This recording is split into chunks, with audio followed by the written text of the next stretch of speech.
Hello viewers. Welcome to Minute Mystery. Welcome to Minute Mystery. Greenland. நீங்க world map எடுத்து பார்த்தீங்க அப்படின்னா இந்த உலகத்துல இருக்கிற மிகப்பெரிய நிலப்பரப்புல ஒன் ஆஃப் த நிலப்பரப்பு அப்படின்னா அது கிரீன்லாந்து அப்படின்னு சொல்லலாம். அது ஒரு பனியால மூடப்பட்ட நிலப்பரப்பும் கூட. அது இத்தனை வருடங்களா சைலண்டா அது பாட்டுக்கு தான் இருந்துட்டு இருந்துச்சு. ஏன் நம்மள பல பேருக்கு கூட கிரீன்லாந்து எங்க இருக்கு, அந்த நிலப்பரப்பு எப்படிப்பட்டது அப்படின்றது கூட இது நாள் வரைக்கும் தெரியாம தான் இருந்திருக்கும். அதுக்கும் பல காரணங்கள் இருக்கு. ஏன்னா அந்த நிலப்பரப்பை பத்தி எந்த ஒரு பிரேக்கிங் நியூஸும் வந்தது கிடையாது. அந்த நிலப்பரப்புல எந்த போரும் நடந்தது கிடையாது. ஏன் அந்த நிலப்பரப்பை சுத்தி எந்த ஒரு கேஸும் இது நாள் வரைக்கும் நடந்தது கிடையாது. சோ அதனால இந்த உலகத்துல இருக்க பல பேருக்கும் கிரீன்லாந்த பத்தி இது நாள் வரைக்கும் தெரியாமே இருந்திருக்கு. ஆனா இந்த நிலைமை இனிமேல் நீடிக்க போறது கிடையாது. ஏன்னா இப்ப கிரீன்லாந்து பாத்தீங்கன்னா பல பேரோட கண்களை உறுத்திட்டு இருக்கு. அதுலயும் குறிப்பிட்டு சொல்லணும் அப்படின்னா இந்த உலகத்தோட சூப்பர் பவர் அப்படின்னு சொல்லுவாங்க பாத்தீங்களா, அந்த சூப்பர் பவர் நாடுகள் எல்லாரோட நாடுகளோட கண்களையும் இந்த கிரீன்லாந்து தான் உறுத்திட்டு இருக்கு. அதுக்கு காரணம் அங்க போய் குடியேறணும் அப்படின்றதெல்லாம் கிடையாது. அந்த கிரீன்லாந்த மூடி இருக்கிற பனிகளுக்கு கீழே மறைஞ்சிருக்கிற சில விஷயங்களுக்காக தான். சின்ன கிரிவடியில் அந்த கிரீன்லாந்துல பனிகளுக்கு கீழே அப்படி என்னதான் மர்மமான விஷயங்கள் மறைஞ்சிருக்கு,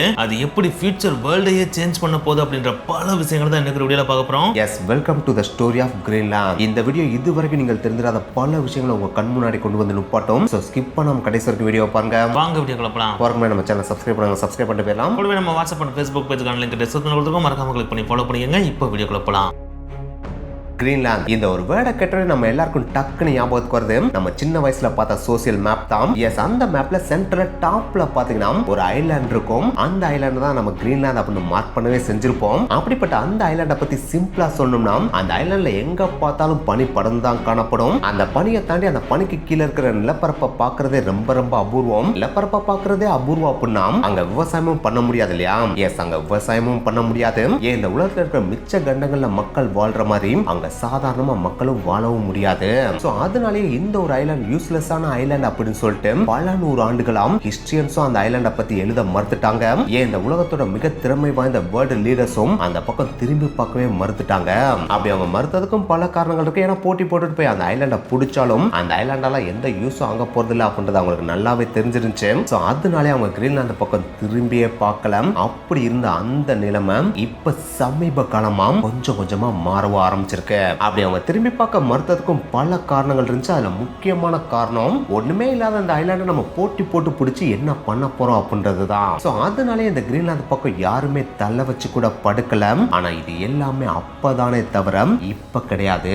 எஸ், இப்ப ரீசெண்டா அந்த உலகத்தோட சூப்பர் பவர்ஸ்னு சொல்லப்படுற நாடுகள் இருக்கு பாத்தீங்களா, அந்த நாடுகள் எல்லாமே இந்த கிரீன்லாந்தை கைப்பற்றுறதுல ரொம்ப ஆர்வம் காட்டிட்டு இருக்காங்க. அப்படி அவங்க எதுக்காக இப்ப கிரீன்லாந்தை கைப்பற்றுறதுல ஆர்வம் காட்டிட்டு இருக்காங்க அப்படின்ற விஷயத்தை தெரிஞ்சுக்கணும்னா ஃபர்ஸ்ட் கிரீன்லாந்தோட நிலப்பரப்பை அதை சுற்றி இருக்கிற நீர் பகுதிகளையும் பத்தி நம்ம தெரிஞ்சுக்கணும். அதை தெரிஞ்சுக்கிட்டாதான் இந்த உலகத்தோட சூப்பர் பவர்ஸ் எல்லாம் இப்ப ஏன் கிரீன்லாந்தை நோக்கி படை எடுக்கிறாங்க அப்படின்றதையும் நம்மளால புரிஞ்சுக்க முடியும்.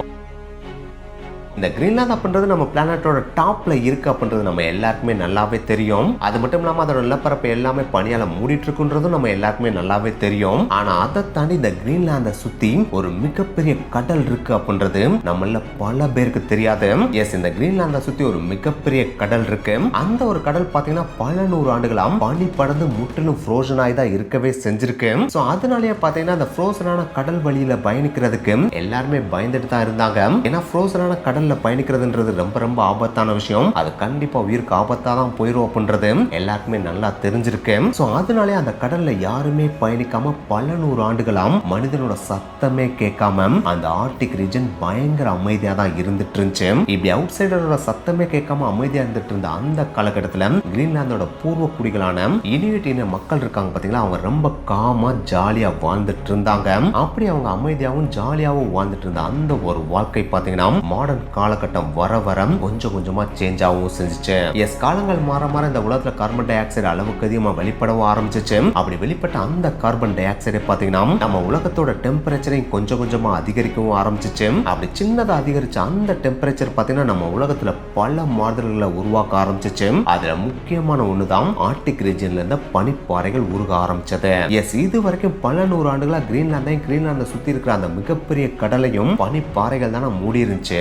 அந்த பனிப்பாறைகள் பார்த்தீங்கன்னா இப்ப குளோபல் வார்மிங்னால உருக ஆரம்பிச்சிருச்சு.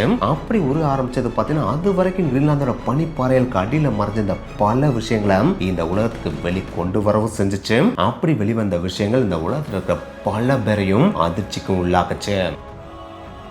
எஸ் இப்போ ரீசெண்டாக ஏற்பட்ட குளோபல் வார்மிங்னால பார்த்தீங்கன்னா ஆர்டிக் ரீஜன் அண்ட் ஆர்டிக் ரீஜனை சுற்றி இருக்கிற பல பகுதிகளில் பார்த்தீங்கன்னா பனிகள் எல்லாமே உருக ஆரம்பிச்சிருச்சு இல்லையா. அதுலேயும் முக்கியமாக பார்த்தீங்கன்னா கிரீன்லாந்து பகுதியில் இருந்த பனிகளும் பார்த்தீங்கன்னா நிறைய உருக ஆரம்பிச்சிருச்சு. அப்படி உருகுனனால பனிகளுக்கு கீழே இருக்கிற நிலப்பகுதிகள் இருக்கு பார்த்தீங்களா, அது கொஞ்சமா வெளியே தெரிய ஆரம்பிச்சிச்சு. அப்படி தெரிய ஆரம்பிச்ச உடனே அந்த நிலப்பகுதிகளில் இருக்கிற பல விஷயங்களையும் சேட்டலைட் போட்டோ எடுக்க ஆரம்பிக்குது. அப்படி போட்டோ எடுத்து காமிச்ச சில விஷயங்கள் தான் பார்த்தீங்கன்னா இந்த உலகத்தில் இருக்கிற சூப்பர் பவர் நாடுகள் எல்லாரையுமே வேற லெவல்ல வியக்கவும் வைக்குது, வேக்க வைக்கிறதோட மட்டும் இல்லாம அந்த கிரீன்லாந்தை எப்படியாச்சும் நம்ம கைப்பற்ற அப்படின்ற ஒரு மிகப்பெரிய ஆசையையும் தூண்டுது. அப்படி என்ன சேட்டலைட் போட்டோ எடுத்து அந்த நிலப்பகுதியில் அப்படி என்னதானே இருக்கு அப்படின்னு சொல்லிட்டு கேட்டீங்கன்னா அந்த நிலப்பகுதியில தான் ஃபியூச்சரே அடங்கி இருக்கு அப்படின்னு சொல்லப்படுது. எஸ் இப்போ ரீசெண்டா இந்த உலகத்துல பயங்கரமா எவால்வ் ஆயிட்டு வந்துட்டு இருக்கிற ஒரே விஷயம் அப்படின்னா அது ஏஐ அப்படின்னு சொல்லலாம் இல்லையா, அதாவது ஆர்டிபிஷியல் இன்டெலிஜென்ஸ் அப்படின்னு சொல்லலாம் இல்லையா. அந்த ஆர்டிபிஷியல் இன்டெலிஜென்ஸுக்கு தேவையான ரேர் எர்த் மினரல்ஸ் பாத்தீங்கன்னா இந்த கிரீன்லாந்தோட நிலப்பகுதிகளில் இருக்கிறது கண்டுபிடிச்சிருக்காங்க. அது இந்த ஏஐக்கு மட்டும் கிடையாது, கம்ப்யூட்டர் அண்ட் செல்போன்ஸை மேனுஃபேக்சர் பண்றதுக்கு தேவையான மினரல்ஸும் அங்க இருக்குன்றத கண்டுபிடிச்சிருக்காங்க. இதுக்கு மேல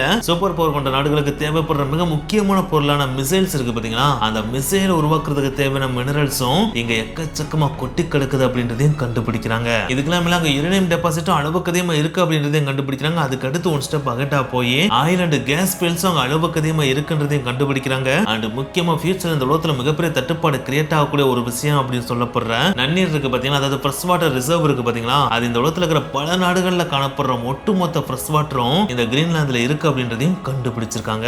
ஏதாச்சும் ஒரு நாட்டுல ஒரு முக்கியமான மினரல் இருக்கு அப்படினாலே சூப்பர் பவர் கொண்ட நாடுகள் எல்லாருமே பார்த்தா அந்த நாட்டை கைப்பற்றதுக்கு பயங்கரமா ட்ரை பண்ணுவாங்க. அப்படி இருக்கிற சமயத்துல எக்கச்சக்கமான மினரலையும் இந்த உலகத்துக்கு தேவையான மிக முக்கியமான விஷயங்கள் எல்லாத்தையுமே இந்த கிரீன்லாந்து வச்சிருந்திருக்கு. அப்படி வச்சிருந்த அந்த எல்லாத்தையுமே பார்த்தீங்கன்னா ஐஸ் தான் பார்த்தீங்கன்னா மூடி ஒரு வால்ட் மாதிரி பாதுகாத்து வச்சிட்டு இருந்துச்சு. ஆனா இப்ப குளோபல் வார்மிங்னால அந்த ஐஸ் கொஞ்சமா உருகி அந்த வால்ட் ஓபன் ஆன மாதிரி உள்ள இருக்கிற விஷயங்கள் வெளியே தெரிஞ்சது. இந்த உலகத்துல இருக்கிற சூப்பர் பவர் நாடுகள் எல்லாருக்குமே ஒரு மிகப்பெரிய பேராசையும் கிரியேட் பண்ணிருக்கு. அதை எப்படியாச்சும் கைப்பற்றணும் அப்படின்ற ஒரு மிகப்பெரிய உந்துதலையும் கிரியேட் பண்ணிருக்கு. சரி, இதோட கிரீன்லாந்துல இருக்கிற முக்கியமான விஷயங்கள் எல்லாமே முடிஞ்சிருச்சா அப்படின்னு கேட்டா அதுதான் கிடையாது. இதுக்கடுத்து இன்னொரு மிகப்பெரிய வழியும் கிரீன்லாந்துல ஓபன் ஆகவும் செஞ்சிருக்கு. அது என்னடா வழி அப்படின்னு சொல்லிட்டு கேட்டீங்கன்னா அதுதான் கடல் வழி பயணம். எஸ் இப்ப ரீசெண்டா ஏற்பட்ட குளோபல் வார்மிங்னால வட துருவங்கள்ல இருக்கிற மேக்ஸிமம் பனி உருக ஆரம்பிச்சிருச்சு அப்படின்றத நம்ம ஆல்ரெடி பார்த்திருந்தோம் இல்லையா. சோ இப்படி பனி உருகிறதுனாலே பல்லாயிரம் வருடங்கள பாசிபிளே இல்லாம இருந்த வட துருவ சைடு இருக்க வேண்டிய கடல் வழி பயணம் இம்பாசிபிளான ஒரு விஷயமா தான் இருந்துச்சு. ஆனா இப்ப அது பாசிபிள் ஆகக்கூடிய சாத்தியக்கூறுகள் பக்கத்துல வர்ற மாதிரி தான் இருக்கவே செய்யுது. இது மட்டும் பாசிபிள் ஆயிடுச்சு அப்படின்னா இந்த உலகத்துல மிகப்பெரிய சேஞ்சஸே கிரியேட் ஆகும் அப்படின்னு சொல்றாங்க. ஏன்னா இப்பலாம் பார்த்தீங்கன்னா ஆசியாவுக்கு யூரோப்பு கடையில கடல் வழி பயணம் மேற்கொள்ளணும் அப்படின்னாலே தெற்கு சைடு டிராவல் பண்ணி தான் வர வேண்டி இருக்கு. சோ இந்த மாதிரி ஆசியாவுக்கும் யூரோப்பு கடையில கடல் வழி பயணம் மேற்கொள்ளணும் அப்படின்னாலே கண்டிப்பா சூயஸ் கால்வாயை கடந்து தான் வந்தாலும் அப்படி கடந்து வரணும் அப்படின்னாலே அந்த சூயஸ் கால்வாய்க்காக எக்கச்சக்கமான கப்பமும் கட்ட வேண்டிய சிச்சுவேஷன்ல தான் இப்ப இருந்துட்டு இருக்காங்க. சப்போஸ் இந்த வடதுருவ சைடு கடல் வழி பயணம் பாசிபிள் ஆயிருச்சுன்னு வச்சுக்கோங்களேன், இனிமேல் சூயஸ் கால்வாய்க்கு அளவுக்கு அதிகமா கப்பம் செலுத்த வேண்டிய அவசியம் இருக்கவே இருக்காது. அது மட்டும் கிடையாது, வடதுருவ சைடு கடல் வழி பயணம் பாசிபிள் இல்லாதனால தான் தெற்கு சைடு அளவுக்கு அதிகமான டிஸ்டன்ஸ் டிராவல் பண்ணி இவங்க பொருட்களை இறக்குமதி ஏற்றுமதி பண்ணிட்டு இருந்தாங்க. சப்போஸ் இப்போ வடக்கு சைடு அது பாசிபிள் ஆயிடுச்சுன்னு வச்சுக்கோங்களேன், டிராவல் பண்ண வேண்டிய டிஸ்டன்ஸும் ரொம்ப கம்மியாயிரும். ஸோ டிராவல் பண்ண வேண்டிய டிஸ்டன்ஸ் கம்மியானாலே பொருட்செலவும் கம்மியாகும், ஒரு பொருளை ரொம்ப சீக்கிரமாவே டிரான்ஸ்போர்ட்டும் பண்ண முடியும் இல்லையா. ஸோ அதனால இந்த வடதுருவ சைடு உருவாக போற இந்த கடல் வழி பயணம் அப்படின்றது ஒரு மிகப்பெரிய தாக்கத்தை கிரியேட் பண்ணும் அப்படின்றது இந்த உலகத்தில் இருக்கிற எல்லா நாடுகளுக்குமே தெரியுது. சப்போஸ் இந்த வடதுருவ கடல் வழி பயணம் பாசிபிள் ஆச்சுன்னு வச்சுக்கோங்களேன், அதுக்கு கேட்வேவா இருக்க போற ஒரு முக்கியமான நாடு அப்படின்னா அது கிரீன்லாந்து அப்படின்னு சொல்றாங்க. ஏன்னா இந்த கிரீன்லாந்தை தாண்டினா மட்டும்தான் இந்த வடதுருவ கடல்வழி பயணத்தை மேற்கொள்ள முடியும். சோ அப்படி பாக்குறப்ப இந்த கிரீன்லாந்தை எந்த ஒரு நாடு கைப்பற்றுறாங்களோ அவங்க கையில தானே இந்த கடல்வழி பயணத்தை கையாளக்கூடிய ஒரு நாடா மாறுவாங்க. அதாவது இதுவரைக்கும் சுயஸ் கால்வாய் கட்ட வேண்டிய கப்பத்தை இனிமேல் எங்க கட்டியானோ இந்த கிரீன்லாந்து ஆட்சி செய்யற நாட்டுக்கு தானே கட்டியானோ. சோ அதனாலதான் பாத்தீங்கன்னா இந்த கிரீன்லாந்தை எப்படியாச்சும் கைப்பற்றியானோ அப்படின்னு சொல்லிட்டு சூப்பர் பவர் நாடுகள் எல்லாருமே போட்டி போட்டு முயற்சிகள் எடுக்க ஆரம்பிக்கிறாங்க. அது மட்டும் கிடையாது, நீங்க கிரீன்லாந்து அமைஞ்சிருக்கிற லொகேஷனை க்ளோஸா பார்த்தா நல்லா தெரியும். அது கரெக்டா வட அமெரிக்கா, யூரோப் அண்ட் யூரேசியாவுக்கு நடுவுல அமைஞ்சிருக்கு. இப்படி இது 3 கண்டங்களுக்கு நடுவுல அமைஞ்சிருக்கு. இந்த பொசிஷனை உலகத்தோட சூப்பர் பவர்ல எப்படி அழைக்கிறாங்கன்னு பாத்தீங்கன்னா பெர்ஃபெக்ட் லிசனிங் போஸ்ட் அப்படின்னு அழைக்கிறாங்க. அதாவது இந்த கிரீன்லாந்துல இருந்து இந்த உலகத்துல எங்க இருந்து மிசைல் லான்ச் ஆனாலும் இயர்லியாவே டிடெக்ட் பண்ண முடியுமா. இதை உங்களுக்கு புரியுற மாதிரி சொல்லணும்னா ரஷ்யால இருந்து ஒரு மிசைல் லான்ச் ஆகி அமெரிக்காவை தாக்க வருதுன்னா அதை கிரீன்லாந்துல இருந்து இயர்லியா டிடெக்ட் பண்ணி அழிக்க முடியும்னு சொல்றாங்க. அதே தான் அப்படியே ஆப்போசிட் அமெரிக்கால இருந்து ஒரு மிசைல் லான்ச் ஆகி ரஷ்யாவை அழிக்க வருதுனாலும் அதையும் கிரீன்லாந்துல இருந்து ஏர்லியாவை டிடெக்ட் பண்ணி அழிக்க முடியும். இப்படி ஏர்லியா டிடெக்ட் பண்ணி அழிக்கிறது மூலமா அவங்க நாடுகளை ஈஸியா ப்ரொடெக்ட் பண்ணிக்கலாம் இல்லையா? அதற்கான பெர்ஃபெக்ட் ஸ்பாட் அந்த கிரீன்லாந்து இருக்கிறதுனாலே இந்த உலகத்தோட சூப்பர் பவர்ல அதை கைப்பற்றதுல மும்முரம் காட்டிட்டு இருக்காங்க. அதுக்காக இது மட்டும் தான் கிரீன்லாந்துல பண்ண முடியுமா அப்படின்னு கேட்டா, இதை தாண்டி உங்களால சேட்டலைட்ஸையும் கிரீன்லாந்துல இருந்து ட்ராக் பண்ண முடியும். அதாவது எதிரி நாட்டோட சேட்டலைட்ஸையும் உங்களால ட்ராக் பண்ண முடியும். இதுக்கெல்லாம் மேல ஆர்க்டிக் ஏர் ஸ்பேஸ் இருக்கு பாத்தீங்களா, அதை இந்த கிரீன்லாந்தை கைப்பற்றது மூலமா உங்களால கண்ட்ரோல் பண்ணவே முடியும். எஸ், அந்த ஒரு ஆர்க்டிக் ஏர் ஸ்பேஸை மட்டும் எந்த நாடு கண்ட்ரோல் பண்ணுதோ அந்த நாடு தான் இந்த உலகத்தோட ஃபியூச்சர் சூப்பர் பவர் நாடாவே மாறும். ஏன்னா இந்த உலகத்தோட சூப்பர் பவர்ஸ் கொண்ட எந்த நாடுகளும் மற்ற நாடுகளை அழிக்கணும் அப்படின்னா அது கண்டிப்பா ஆர்க்டிக் ஏர் ஸ்பேஸ் முக்கியமான ஒண்ணு. ஏன்னா அந்த வான்வெளியில பறந்து வந்தா எதிர் நாடுகளே தாக்கி ஆகணும். சோ அப்படி முக்கியத்துவம் வாய்ந்த அந்த ஏர் ஸ்பேஸை எந்த நாடு கைப்பற்றுதோ அதுதான் உலகத்தோட ஃபியூச்சர் சூப்பர் பவர் கொண்ட நாடேவும். சோ அதனால தான் இந்த கிரீன்லாந்தை கைப்பற்ற உலகத்தோட சூப்பர் பவர் கொண்ட பல நாடுகளும் பல வழியில முயற்சித்துட்டு இருக்காங்க. அதில் ஃபர்ஸ்ட் யுனைடெட் ஸ்டேட்ஸ் எப்படிலாம் அந்த கிரீன்லாந்தை கைப்பற்றிட்டு இருக்காங்க அப்படின்றத பார்த்தோம்னா, அவங்க இப்போ ரீசெண்டாலாம் கிரீன்லாந்தை கைப்பற்றதுக்கு முயற்சிக்கலாம் இல்லை, அதற்கு மாறா அவங்க பல வருடங்களுக்கு முன்னாடியே, இன்னும் கொஞ்சம் எக்ஸாக்டா சொல்லணும்னா கோல்டு வார் நடந்துட்டு இருந்துச்சு பாத்தீங்களா, அந்த காலகட்டத்தில இருந்தே கிரீன்லாந்தை கைப்பற்ற முயற்சித்துட்டு இருக்காங்க. ஏன்னா கோல்டு வார் நடந்துட்டு இருந்த அந்த காலகட்டத்திலே யூஎஸ் பாத்தீங்கன்னா அவங்களுடைய மிலிட்டரி பேஸை கிரீன்லாந்துல அமைக்கவும் செஞ்சிருக்காங்க. மிலிட்டரி பேஸ் அமைச்சதோட மட்டும் இல்லாம அவங்க ஒரு மிகப்பெரிய ரேடாரை நிறுவி இருக்காங்க. அந்த ரேடார் மூலமா தான் அந்த காலகட்டத்திலே சோவியத் யூனியனை மறைமுகமா ஸ்பை பண்ணவும் செஞ்சிருக்காங்க. சோ அப்படி அந்த காலகட்டத்திலே கிரீன்லாந்தை கைப்பற்ற முயற்சித்த யூஎஸ் பாத்தீங்கன்னா அதுக்கப்புறம் சோவியத் யூனியன் டிசொல்யூஷன் ஆனதுக்கு அப்புறம் சரி இதுக்கப்புறம் இந்த நிலப்பரப்பு தேவைப்படாத அப்படின்னு சொல்லிட்டு விட்டுட்டு போனாங்க.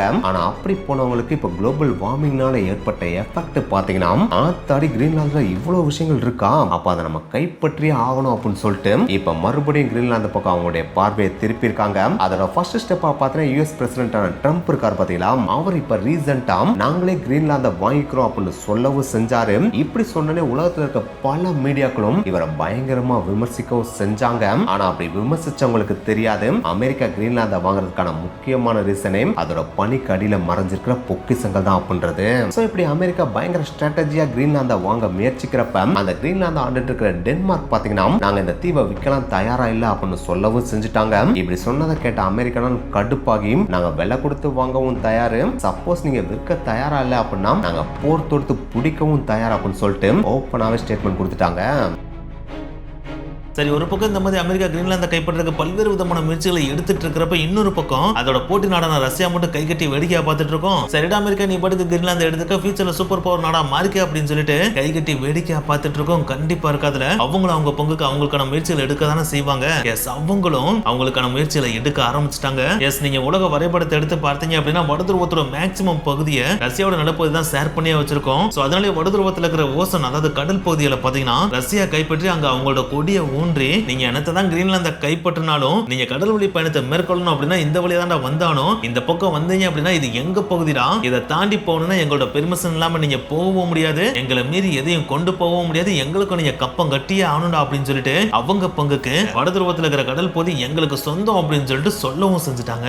இது மட்டும் கிடையாது, கிரீன்லாந்துல நடக்கிற விஷயங்களை உடனுக்குடனே அப்டேட்டா தெரிஞ்சுக்கணும் அப்படின்னா அதை சுற்றி இருக்கிற சின்ன சின்ன தீவுகளையும் கைப்பற்றி ஆகணும் இல்லையா, அதை கைப்பற்றினாதான் அங்க இருந்து ஈஸியா வேவு பார்க்க முடியும் இல்லையா. சோ அதனாலேயே கிரீன்லாந்தை சுத்தி இருக்கிற சின்ன சின்ன பகுதிகளை கூட ரஷ்யா கைப்பற்றி அங்க அவங்களோட ராணுவத்தை நிப்பாட்டி வச்சிருக்கதாவும் சின்ன சின்ன தகவல்கள் லீக் ஆயிட்டும் இருக்கு. சரி, இவங்க ரெண்டு பேரும் இந்த மாதிரி போட்டி போட்டு பல விஷயங்களை செஞ்சுட்டு இருக்கப்ப இன்னொரு பக்கம் சீனா மட்டும் நான் கை கட்டி வேடிக்கையா பார்த்துட்டு இருக்கோம். ஏன்னா இப்ப பயங்கர ஃபாஸ்டா growth ஆகிட்டு இருக்கிற சூப்பர் பவர் கொண்ட நாடு அப்படின்னா அது சீனா அப்படின்னு சொல்லலாம். என் ஃபியூச்சர்ல இவங்க தான் பயங்கரமான சூப்பர் பவர் கொண்ட நாடா கூட மாறதுக்கு வாய்ப்பும் அதிகமா இருக்கு. சோ அப்படி இருக்கிறப்ப இவங்களும் ஃபியூச்சரிஸ்டிக்கா திங்க் பண்ணி கிரீன்லாந்தை கைப்பற்ற முயற்சி பண்ணாமையா இருந்திருப்பாங்க. கண்டிப்பா இவங்களும் முயற்சி பண்ணிட்டு தான் இருக்காங்க. அதுல குறிப்பிட்டு சொல்லணும் அப்படின்னா இப்ப ரீசெண்டா இவங்க ரஷ்யா கூட ஜாயின் பண்ணி, அதாவது சீனா ரஷ்யா கூட ஜாயின் பண்ணி கடல் வழி சில்க் ரோட கிரியேட் பண்றதுக்காக மட்டுமே எவ்வளவு செலவு பண்ணிருக்காங்க தெரியுமா? கிட்டத்தட்ட 10 பில்லியன் அமெரிக்கன் டாலரை இன்வெஸ்ட் பண்ணதா சொல்லியிருக்காங்க. அது மட்டும் கிடையாது, 2017 காலகட்டத்தில் சீனா பார்த்தீங்கன்னா கிரீன்லாந்துக்கு ஒரு மிகப்பெரிய ஆஃபரும் பண்ணியிருந்திருக்காங்க. அதுதான் உங்க நாட்டில் ஒரு மிகப்பெரிய பன்னாட்டு விமான நிலையத்தை உருவாக்குறதுக்கு நாங்க லோன் தரோம் அப்படின்னு சொல்லிட்டு அனௌன்ஸ் பண்ணியிருந்திருக்காங்க. இதை கேட்டே கிரீன்லாந்து பிரைம் மினிஸ்டரும் பார்த்தீங்கன்னா பரவாயில்ல சீனா நம்மளுக்கு இவ்வளவு தூரம் ஹெல்ப் பண்றாங்களே அப்படின்னு சொல்லிட்டு நாங்க உங்க லோன் அக்செப்ட் பண்ணிக்கிறோம், எங்களுக்கு வந்து ஏர்போர்ட்டை கட்டி கொடுங்கன்னு சொல்லிட்டு சொல்லிட்டாங்க. ஆனா இந்த ஒரு விஷயத்தை அமெரிக்கா கேள்விப்பட்ட உடனே ஆத்தாடி சீனாக்காரங்களே இதுக்கு போட்டி போட ஆரம்பிச்சாங்களா, அவங்க மட்டும் வந்து இந்த லோனை கொடுத்து ஏர்போர்ட்டை கட்டி கொடுத்துட்டானுங்க அப்படின்னா கொஞ்சம் கொஞ்சமா கிரீன்லாந்து ஆக்குபை பண்ணி கடைசியில கிரீன்லாந்தே மொத்தம் எடுத்துட்டு போயிருவாங்க. இதை மட்டும் நம்ம நடக்க விட்டுறவே கூடாது அப்படின்னு சொல்லிட்டு கிரீன்லாந்து ஆட்சி பண்ணிட்டு இருக்கிற டென்மார்க் ஆபீசியல்ஸை கூப்பிட்டு அமெரிக்கா டைரக்டாவே பேசி இந்த ஏர்போர்ட் ப்ராஜெக்ட்டை கம்ப்ளீட்டா டிஸ்மிஸ் பண்ண விட்டுட்டாங்க. சோ அதனால சீனா பார்த்தா அவங்களோட முயற்சியில லைட்டா சின்ன சறுக்கலையும் அந்த டைம்ல சந்திக்கவும் செஞ்சிருக்காங்க. ஆனா என்னத்தான் இந்த ஒரு ப்ராஜெக்ட்ல சீனா சின்ன சறுக்களை சந்திச்சாலும் இது நாள் வரைக்கும் கிரீன்லாந்தை கைப்பற்றதுக்கு சீனாவும் பல்வேறு விதமான முயற்சிகளை எடுத்துட்டு இருக்காங்க. ஒரு காலத்துல பாத்தீங்கன்னா அந்த கிரீன்லாந்துல ஒண்ணுமே இல்லை, அங்க பனி மட்டும்தான் இருக்கு, அந்த சைடு திரும்பி கூட பார்க்க கூடாதா அப்படின்னு உலகம் இருந்த காலம் மாறி இப்ப இந்த கிரீன்லாந்தை எவன் கைப்பற்றானோ அவன் தான் ஃபியூச்சர்ல சூப்பர் பவராகவே மாறுவா அப்படின்ற நிலைமைக்கு கிரீன்லாந்து மாறவும் செஞ்சிருக்கு. ஆனா அப்படி மாறின அந்த கிரீன்லாந்துல இருக்க மக்கள் தொகை பாத்தீங்கன்னா வெறும் 56,000 பேர் மட்டும்தான். அதை ஆட்சி பண்ணிட்டு இருக்கதும் பெரிய நாடெல்லாம் கிடையாது, யூரோப்ல இருக்க ஒரு சின்ன கண்ட்ரியான டென்மார்க் தான். சோ இப்படி அதுல வசிக்கக்கூடிய மக்களும் கம்மி, அதை ஆட்சி பண்ணிட்டு இருக்கிற நாடும் சின்ன நாடு. ஆனா அந்த ஐலாண்ட்ல இருக்க ரிசோர்ஸ் ரொம்ப அதிகம். அதை கைப்பற்றதுக்கு குளோபல் லெவல்ல இன்ட்ரெஸ்ட் இருக்கு அப்படின்னா அது கண்டிப்பா பீஸ்ஃபுல்லா முடியவே முடியாது. அதுக்காக போர் தொடுத்து படையெடுத்து வந்து தான் பிடிப்பாங்களா அப்படின்னு கேட்டாம், அதுவும் நடக்காது. இது எல்லாத்துக்கும் மர கொயட்டாம் மணியை வச்சு எப்படி கைப்பற்றுறது, ஒப்பந்தம் மூலமா கிரீன்லாந்தை எப்படி கைப்பற்றுறது, இல்ல பிராமிஸ் மூலமா எப்படி கைப்பற்றுறது அப்படின்ற விதமா தான் இப்ப இந்த உலகத்தோட சூப்பர் பவர் எல்லாம் அவங்களுடைய கையை ஒன்னொன்னா நகர்த்திட்டு இருக்காங்க. ஆல்ரெடி பாத்தீங்கன்னா ட்ரம்ப் நாங்க கிரீன்லாந்தை வாங்க தயாரா இருக்கோம், எங்களுக்கு அதை கொடுங்க அப்படின்னு சொல்லிட்டு கேட்டப்ப டென்மார்க் அதை கொடுக்க மறுக்கவும் செஞ்சுட்டாங்க. அப்படி மறுத்த உடனே ட்ரம்ப் செம்மையா கடுப்பாயி போர் தொடுக்கலாம் செய்யலாம், ஆனா அதுக்கு மாற இன்டைரக்டா பல விஷயங்களை பண்ண ஆரம்பிச்சிட்டாப்ல. அதுல முக்கியமான விஷயத்தை சொல்லணும் அப்படின்னா நேட்டோக்கு எந்தெந்த நாடுகள்லாம் ஃபண்ட் கம்மியா கொடுக்குறாங்களோ அந்த நாடுகள்லாம் நாங்க இனிமேல் போர் வீரர்களையும் நாங்க அனுப்ப மாட்டோம், ஆயுதங்களையும் பெருசா சப்ளை பண்ண மாட்டோம்னு சொல்லிட்டு ஒரு மிகப்பெரிய குண்டு தூக்கி போட்டுட்டாப்ல. இதோட நிப்பாட்டினோட பரவாயில்ல, அதுக்கடுத்து ஒரு மிகப்பெரிய விஷயத்தை பண்ணி விட்டாப்ல. அதுதான் அமெரிக்கா நாங்க தான் நேட்டோ கூட்டமைப்புலயே ஒரு மிகப்பெரிய ஃபண்டை கொடுத்துட்டு இருக்கோம், அப்படிப்பட்ட நாங்க கேட்டே நீங்க எங்களுக்கு கிரீன்லாந்து தர மாட்டேன்றீங்களா, எங்களையே நீங்க மதிக்க மாட்டேன்றீங்களா, அப்படி மதிக்காத உங்களுக்கு எதுக்குடா நாங்க மதிப்பு கொடுக்கணும் அப்படின்னு சொல்லிட்டு இனிமேல் டென்மார்க் நீங்க எங்க நாட்டுக்கு எதை ஏற்றுமதி செஞ்சாலும் சரி அந்த எல்லா ப்ராடக்ட்டுமே 10% வருடா அப்படின்னு சொல்லிட்டு ஒரு மிகப்பெரிய வரியும் விதிச்சு விட்டாப்ல. இது டென்மார்க்கு மட்டும் கிடையாது, டென்மார்க்கு சப்போர்ட் பண்ற விதமா எந்தெந்த நாடுலாம் கிரீன்லாந்துக்கு படை அனுப்பி விட்டாங்களோ அந்த எல்லா நாட்டுக்குமே இதே வரி தான்டா அப்படின்னு சொல்லிட்டு எல்லாருக்குமே ஒரே வரி, அதுவும் மிகப்பெரிய வரியை ட்ரம்ப் விதிச்சுட்டு போயிட்டாப்ல. அதுக்காக இதுதான் ஃபைனல் வரி அப்படிலாம் நீங்க நினைச்சுக்கிறாதீங்க, இது ஸ்டார்டிங் பாயிண்ட் தான். இனிமேல் நாங்க சொல்றதை நீங்க கேட்காம வாலாட்டிட்டே இருந்தீங்க அப்படின்னா உங்க வாழை ஒட்ட நறுக்கிற மாதிரி இனிமேல் அதை 25% உயர்த்துறது கூட நான் தயங்க மாட்டேன் அப்படின்னு சொல்லிட்டு ட்ரம்ப் ஓப்பனாவே வான் பண்ணவும் செஞ்சிருக்காப்ல. இப்படி ட்ரம்ப் வான் பண்ணது ஒரு பக்கம் பார்க்கறப்ப இது அமெரிக்காவோட ஆதிக்கத்தை காமிச்சாலும் இன்னொரு பக்கம் இது அமெரிக்காவுக்கு பின்னாட்கள்ல பின்னடைவை தரும் அப்படின்னு சொல்லப்படுது. ஏன்னா அமெரிக்கா என்ன சொல்லியிருக்காங்க, எந்தெந்த நாடெல்லாம் நேட்டோக்கு கம்மியான ஃபண்ட் தராங்களோ அந்த நாட்டுக்கு நாங்க ஆயுதங்களும் சப்ளை பண்ண மாட்டோம், அதே நேரத்தில் ஆர்மி படையும் அனுப்ப மாட்டோம் அப்படின்னு சொல்லியிருக்காங்க இல்லையா. சோ அதன்படி பார்க்கறப்ப யூரோப்ல நேட்டோக்கு கம்மியான ஃபண்ட் தர நாடுகள் எல்லாத்துக்குமே இதை பொருந்தவும் செய்யும் இல்லையா. அப்படி பொருந்துச்சு அப்படின்னா அந்த நாடுகள் எல்லாத்துக்குமே படைபலம் கம்மியாகும். அப்படி படைபலம் கம்மியானாலே அந்த நாடுகள் எல்லாமே வீக் ஆக ஆரம்பிக்கும். அப்படி வீக் ஆகுச்சு அப்படின்னாலே அதை ஈஸியா ரஷ்யா கைப்பற்றதுக்கான வாய்ப்பு அதிகமாயிரும் இல்லையா. எக்ஸாம்பிள் சொல்லணும் அப்படின்னா இப்ப ரஷ்யா உக்ரைன் வரையும் நம்ம எடுத்தோம்னு வச்சுங்களேன், உக்ரைன் பார்த்தீங்கன்னா பெருசா அந்த அளவுக்கு நேட்டோவுக்கு பங்களிப்பு கொடுப்பாங்களான்னு கேட்டா பெருசா கொடுக்கவே மாட்டாங்க. சோ அப்படி இருக்கிறப்ப அமெரிக்கா அந்த அளவுக்கு ஆயுதங்களையும் அனுப்ப மாட்டாங்க, போர் வீரர்களையும் அனுப்ப மாட்டாங்க. சோ அந்த டைம்ல உக்ரைன் யாரை நம்பி இருப்பாங்க, யூரோப்பை தான் நம்பி இருப்பாங்க. ஆனா யூரோப்பே பாத்தீங்கன்னா அளவுக்கு அதிகமா வரி விதிக்கிறப்ப அவங்களும் உக்ரைனுக்கு சப்போர்ட் பண்றோம்னு சொல்லிட்டு ஏதாச்சும் பண்ணுவாங்களான்னு கேட்டா பெருசா பண்ண மாட்டாங்க இல்லையா. சோ அப்படி இருக்கிறப்ப உக்ரைன் வீக் ஆகிறதுக்கான வாய்ப்பு அது. அப்படி வீக்கான யாருக்கு சாதகமா அமையும், ரஷ்யாவுக்கு தானே சாதகமா அமையும். அவங்க ஈஸியா உக்ரைனை கைப்பற்றிடுவாங்க இல்லையா. அதே மாதிரி தான் கொஞ்சம் கொஞ்சமா யூரோப்பை ஃபுல்லா அவங்க கைப்பற்றதுக்கான வாய்ப்பு அதிகமா இருக்கு அப்படின்னு சொல்லிட்டு வல்லுநர்கள் அடிச்சு சொல்றாங்க. சோ எது எப்படி அப்படி அமெரிக்காவும் யூரோப்பும் மாறி மாறி அடிச்சு சண்டை போடுறது யாருக்கு சாதகமா இருக்கோ இல்லையோ ரஷ்யாவுக்கு நல்ல சாதகமாவே அமையுது. ஆனா இது எல்லாத்துக்கும் முழு முதற் காரணம், அதாவது இவ்வளவு கேவாஸ் இந்த இடத்துல நடக்கிறதுக்கு முக்கியமான காரணமா இருக்கதே அந்த ஒற்றை நிலப்பகுதியான அந்த கிரீன்லாந்து அப்படின்னு தான் வல்லுநர்கள் அடிச்சு சொல்றாங்க. சோ இப்போதைக்கு இந்த உலகத்துக்கு ஆதியும் அந்தமுமா இருக்கிற அந்த கிரீன்லாந்தை யார் ஃபியூச்சர்ல கைப்பற்ற போறாங்க, அப்படி கைப்பற்றினதுக்கு அப்புறம் யார் இந்த உலகத்தோட சூப்பர் பவரா மாற போறாங்க, அப்படி மாறினதுக்கு அப்புறம் என்னென்ன சேஞ்சஸ்ல இந்த உலகத்துல நடக்க போகுது, அந்த கிரீன்லாந்துல என்னென்னலாம் எடுக்க போறாங்க அப்படின்றத நம்ம இன்னமும் வெயிட் பண்ணி பார்த்தா தான் நம்மளால தெரிஞ்சுக்கவே முடியும். இதை பத்தின உங்களுடைய கருத்துக்கள் என்ன கீழே மறக்காம கமெண்ட்ல பதிவு பண்ணுங்க. நெக்ஸ்ட் வீடியோ மீட் பண்ணலாம். பை.